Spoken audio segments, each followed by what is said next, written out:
Christianity is anti-science because it's skeptical of Darwinism. This first video is about a contemporary of Darwin, Alfred Lord Wallace, and is indicative of skeptics within the scientific community, both back in the mid-19th century and nowadays, that are not really acknowledged by the current scientific establishment. Alfred Russel Wallace was the co-discoverer of natural selection. He was the author of one of the most important scientific discovery narratives in the English language, the Malay Archipelago, in 1869. In 1876, he was the author of the Geographical Distribution of Animals, which made him widely regarded as the father of modern biogeography. And he is the architect of intelligent evolution.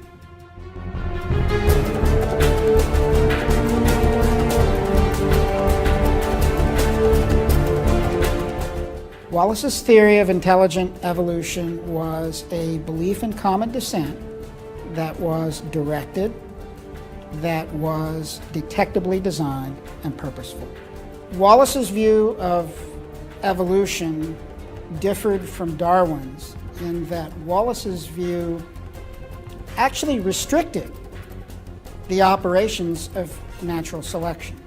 There were three things that natural selection for Wallace could not explain. It could not explain the origin of life.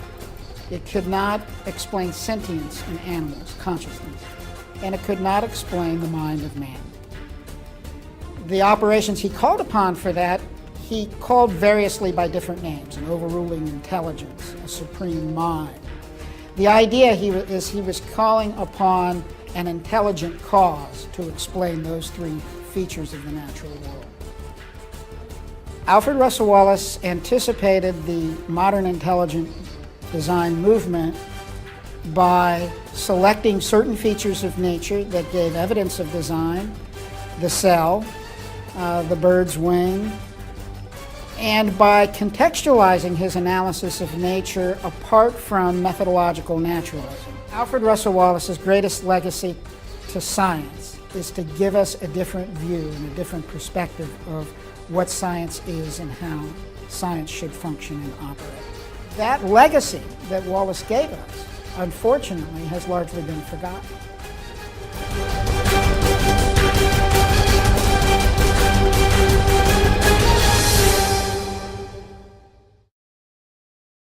To sum up what he said, Alfred Lord Russell was skeptical of natural selection's ability to do everything that was claimed to do. And he had problems with specifically three things that he thought could only be explained by an intelligent agent. That is, how things got started, the origin of life, the sentience in animals, and the mind of man. Another atheist nowadays who was also agreeing with Wallace on the mind of man is Thomas Nagel, who wrote the book on the left there, Mind and Cosmos. The subtitle says, "Why the materialist neo-Darwinian conception of nature is almost certainly false." So he's a skeptic, a Darwin skeptic. Now, he's not a theist of any kind. He just says Darwinism can't explain the human mind, and we don't know what can, but I sure hope it's not God. Is basically what he says. And he admits it. He says, I don't want there to be a God. The other one next to it, The Devil's Delusion by David Berlinski, he's also a skeptic. He's an agnostic. He says, I don't know whether there's God or not, but what I do know is that the math doesn't work. I'm just presenting these as examples of scientists and mathematicians that are well respected, that are discounted by current scientific consensus. In fact, many deny that these skeptics even exist. But there are some, and according to people at the Discovery Institute, which is kind of the think tank for intelligent design, their numbers are growing, and the And the commitment to the Darwinian explanation of all things among those who are actually doing research and who are in the know is getting weaker and weaker, and they're looking for an alternative. So here's a summary of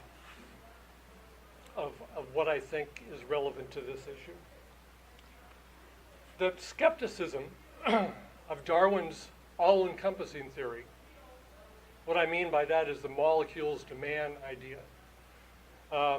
Natural selection is an observed phenomenon that everybody agrees occurs. Everyone agrees that there are variations that are inherited and that they have an effect from one generation to another, and that characteristics can be accumulated and inherited. What the disagreement is about is that whether that phenomenon that we can observe is responsible for all the species that we see. Is it the complete explanation of molecules to man? The research, the scientific research, biological research, is pointing more and more in the direction of no, it can't do that.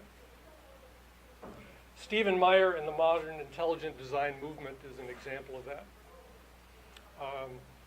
One of his books, he has two recent books. One is The Signature in the Cell, which is about the origin of life, and another one is Darwin's Dilemma, which is kind of a sequel to that, using the Cambrian explosion as a way of discussing natural selection as a mechanism for dealing with things. I think it was Signature in the Cell that got acclaimed as Book of the Year or some kind of award in the United Kingdom, which got all the scientists in the United States upset because it's not politically correct to even acknowledge that there are any scientists that embrace that. I like this characterization of it. We can explain the survival of the fittest, but not the arrival of the fittest. In other words, that mutation as a mechanism of variation is not adequate, according to the intelligent design guys, is not adequate to account for everything that needs to arrive in order to be selected for. So once something is there, traits, characteristics in an organism, then natural selection can operate on it. But in order to get that, the magic wand, so to speak, nowadays is genetic mutation.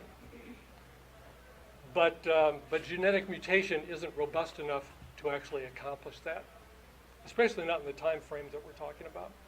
Douglas Axe is a researcher now with the Intelligent Design group at the Discovery Institute.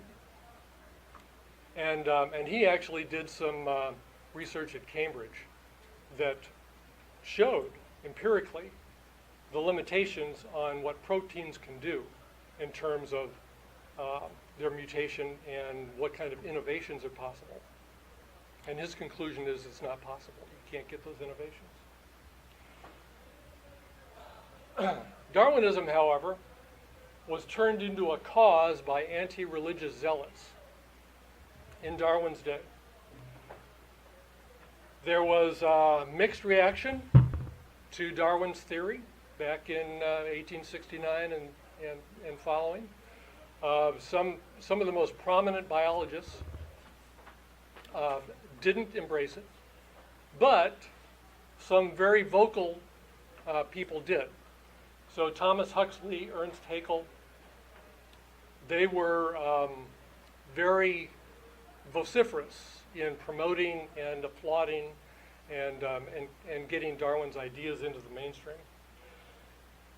One of the reasons for that was articulated by modern scientist Richard Dawkins, who said that Darwin made it possible to be an intellectually fulfilled atheist.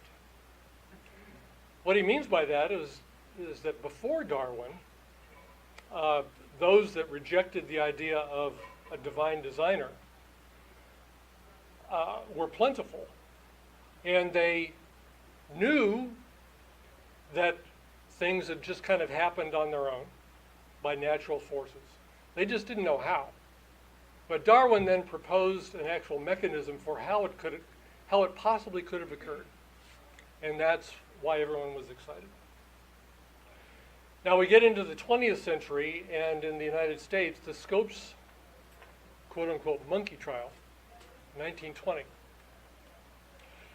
was kind of a watershed in this country because the popular characterization of it was that it pitted fundamentalist religious dogma against scientific fact. Essentially, superstition and wishful thinking against facts and truth. Now, it's irrelevant that that Scopes lost the trial because the battle was won in the popular mind, especially among Christians, because Christians saw that the case that was presented for a biblical view of an intelligent designer was not prosecuted very well. And the ridicule that it was subject to was very effective. And so what did Bible-believing Christians do?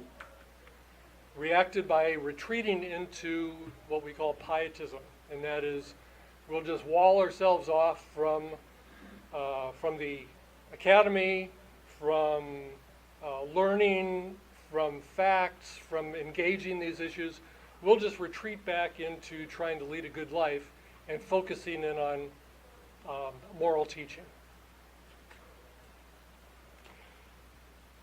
I believe this has all come down to my observation that Darwinism is now politically correct science. And the effect of that is that any prominent scientist who even raises a question as to whether the evidence is there for it or whether alternatives should be explored is in danger of losing their position, is ostracized, is shunned, is demoted, is fired.